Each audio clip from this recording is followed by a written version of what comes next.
Legal एडतर्फे मी वकीलपत्र दाखल केलं होतं. अनुच्छेद 21 मध्ये प्रोव्हिजन आहे त्याप्रमाणे मी लीगल एडच्या पॅनलवर काम करतो आणि ज्यांना वकील मिळत नाही तर त्यांना वकील मिळावा ही अशा प्रकारची व्यवस्था ही न्यायालयाची असते. तर त्यांनी वकिलासाठी त्यांनी मागणी केली होती आणि त्याप्रमाणे वकीलपत्र दाखल केलं होतं.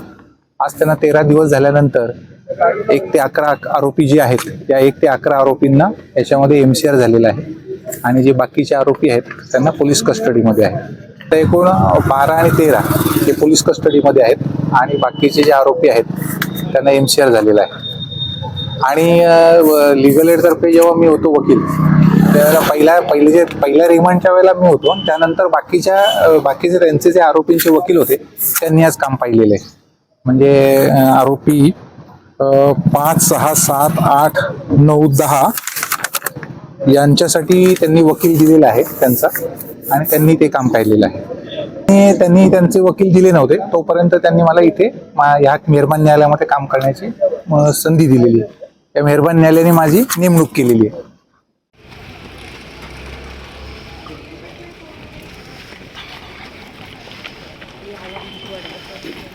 खडसे साहेब काय नक्की निकाल झाला?